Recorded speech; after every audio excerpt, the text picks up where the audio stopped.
Hi, everybody. Was pleased with our effort yesterday, or excuse me, Saturday. I thought our guys really came out with the right intensity in all three phases. Started fast offensively. Defense capitalized by getting a couple takeaways, and our offense, ham and egg did put it right back in. And then I was particularly pleased with our special teams play. I think Isaiah Burse is doing a great job with our returns and is quite a threat for us. The thing is, a little bit disappointed, we turned the ball over twice, which is the first time we've done that. IB's got to do a better job taking care of the football. Derek had a pick. The good news was we were able to defensively create 4 takeaways, and Philip with his 3 picks really did a great job. Deron had another one. The final thing from Saturday was obviously with Robbie getting the record was really big for us, big for him personally with his family here, and was really pleased for him, and I think it's a great testament to the kind of person he is, and a nice feather in the cap for our team. Obviously we got to do better at taking care of the football and in our third down conversion, but we got a chance to play a lot of guys on Saturday against a Pac-12 team. I think that our guys are going to get some valuable experience from that, which will hopefully carry us through the season. This week, we've got upgraded opponents, to be honest with you, with Tulsa coming. Bill Blankenship's done a great job continuing what Todd Graham had done before. They're one of the top offenses in the country. They're doing a great job of running the football while still being extremely balanced. It makes it very, very difficult to prepare for. They've got a former Big 12 quarterback starting for them now in Cody Green, who's 6'4", about 245, so he's a load, and got a couple excellent backs as well as some good receivers. Defensively, I believe they're leading the country in sacks right now. Create a ton of minus yardage plays, and they're big, physical. They're coached very, very well by Brent Guy, who used to be the head coach up at Utah State and is an excellent defensive coach. We know we got our hands full this weekend, and we're looking for a great week of preparation. With their production in the pass rush so far, does that change some things you guys do package-wise? We're going to see more tight ends in this game? I don't know that it changes anything. We've got to be wary. We know that they're capable. We go into games with contingency plans every week. Hopefully we don't have to go to those, but we will have contingency plans against someone like this. And anything you guys learned from your first road trip that you can put into practice with this one? Well, I think the process probably was something that will help carry over. Anytime a new staff comes in and you have a different system when you travel. We try to get most of our work done here on Friday before going on the road. This trip, obviously, going a couple time zones away is going to be a little bit different. We have to leave a little earlier. But I think and hope anyways that our guys will have much more of a comfort zone about how we travel. Coach, how does the defense prepare for the high-powered offense of Tulsa? Well, just like we do every week, we're going to look at their first 3 games.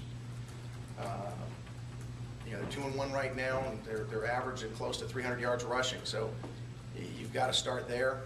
They do a really good job with their play-action pass off of the run, because they are so strong running the football. You're pitting extra guys. They're going to play action and throw the ball vertically. So you've got to look and see where their playmakers are and who needs some help, whether we need to double team some guys. And then, like I said, they've got 2 excellent running backs, so we've got to do a great job of getting people to the football and getting tackling.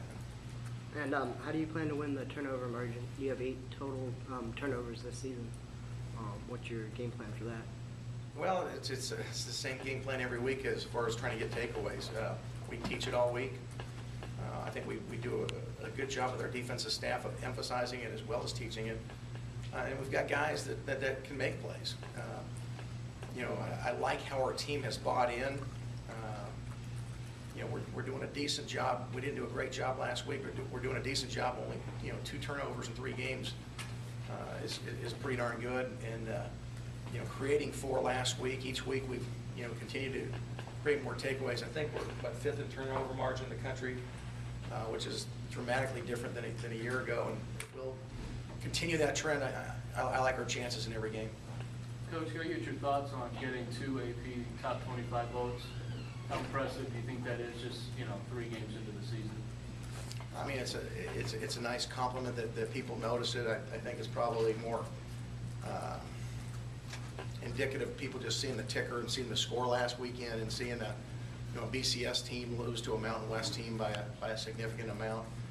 I mean, they're nice things to talk about, but it has no bearing on our team. If we get top 25 votes at the end of the year, then I'll be happy.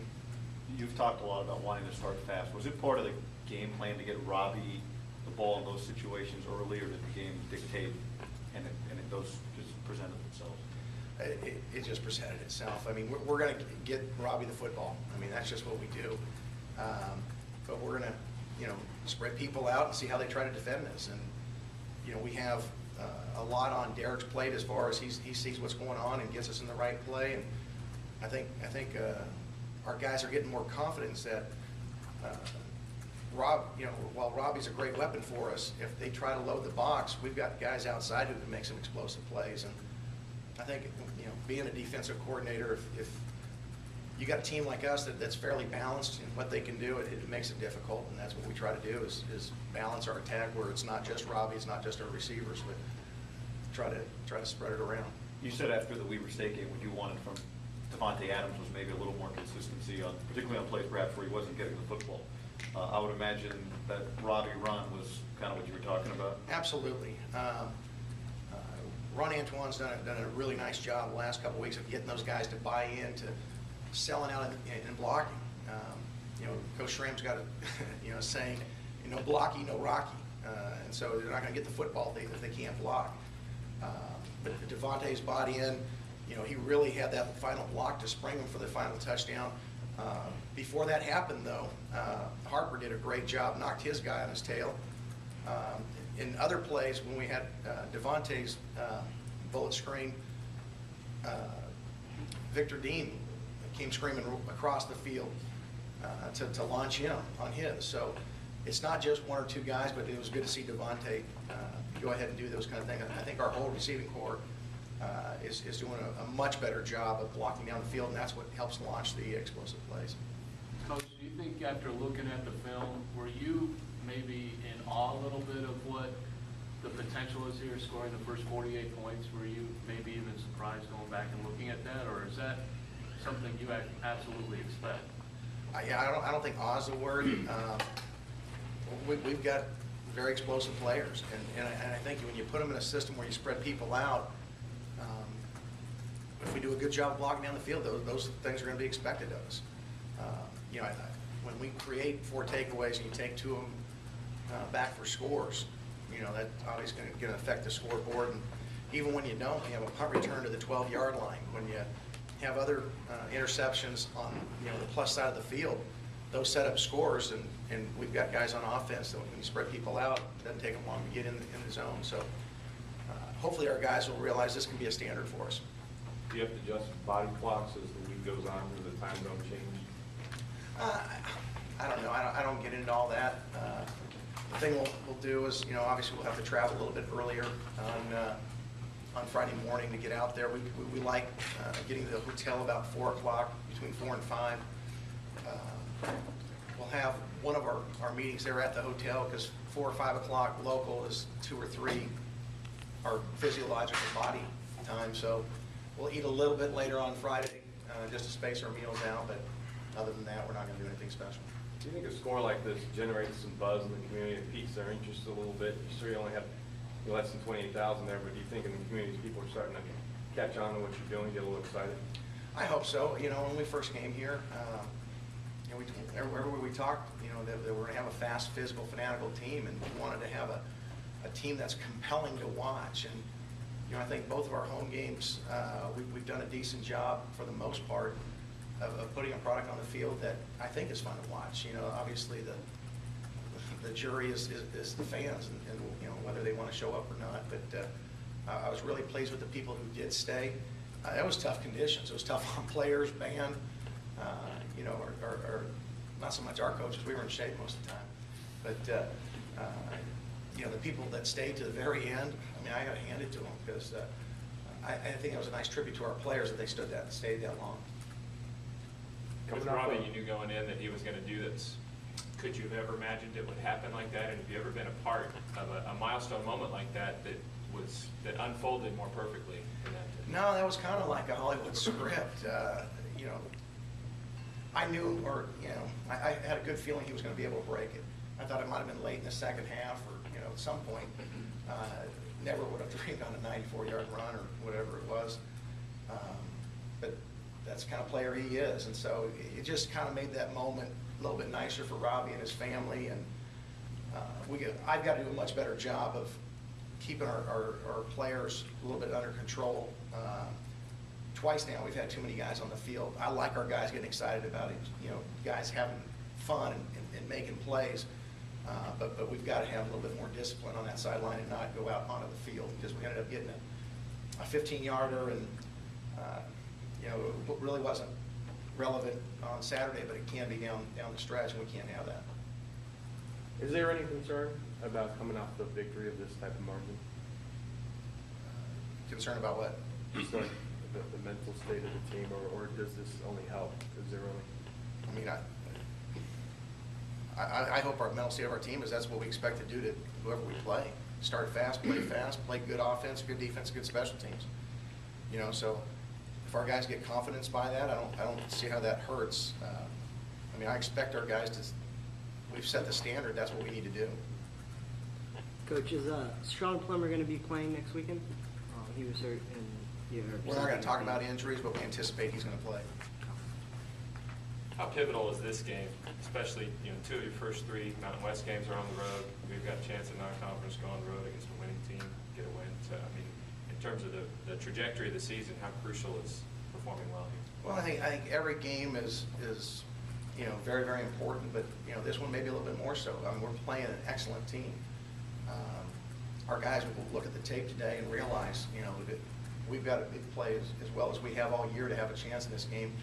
The fact that it is on the road, I think is something that presents its own challenge, and so if we can, you know, overcome that hurdle, that'll be big for our team. You know, it's not a conference game, but because it's leading into it, I think, you know, obviously you can get some momentum when you string wins together. So, in a lot of ways, yeah, it's very big. You know, I know between Conference USA and the Mountain West, there's a little bit of a rivalry as to who's the next best conference, whatever. So, I mean, this is our chance to represent our conference on the road, and I think all that ties together. What do you recall about facing the Tulsa quarterback? When was that drafted? He played, I think, a couple of series. Like my first year when we were at A&M back in 2010. Athletic guy, he's big. He played a couple series when Martinez got hurt. But, you know, you look at the guys that are on that Nebraska roster, they're all very, very highly recruited, highly touted, very athletic guys, and he certainly was one of them. And how much would you say his game's progressed when you watch him on the film this year? Well, clearly he's played a lot more. You know, he's been the starter since their first game. He's improving each week. I mean, he's very efficient. He can run. I mean, he does the things that stresses a defense. Not only does he sit in the pocket and throw it, he can run it. He does both well. So, and he's a large guy, 6'4", 245 or so. You got to play your whole roster on Saturday, so all those young guys who got time, are there a few that stood out to you that really impressed you and bring some more snaps? You know, I think Martez Waller did some good things. I thought he ran really, really hard, kept his pad level low. You know, a lot of times you get into a second half of a game like that where it gets out of hand and guys tend to lose their focus a little bit. We certainly did in our kickoff cover unit. I was disappointed after about our 4th or 5th kickoff down the stretch. We didn't do so well. We were trying to get some other guys in, and we had to kind of change strategy a little bit to hopefully not give up an explosive play. But Martez did some good things. I was happy with how he played. We're averaging 44 points a game. I mean, what do you see on their offense, defensively, things that maybe you can do to kind of lower their point total? Well, they're a little bit like us. They're up-tempo, they're going to spread you out, they're going to go multiple personnel grouping, and they've got some explosive players. I mean, you look at them, they've got backs that break tackles and go the distance. They've got long receivers that can go up and catch the ball over people. They've got a quarterback who's, played in the Big 12, and, he sat out a year ago in transfer, and now it's his turn to start, and he's well entrenched in their system. So we realize this is going to be a great test. I mean, they've been running this system for a while now. This is Coach Blankenship's second year, but he was on the previous staff and then got elevated, and he's taken it step by step, where there hasn't been a big transition. These guys are going to be very, very difficult to stop, as evidenced by what they've done so far. Anything else for Coach?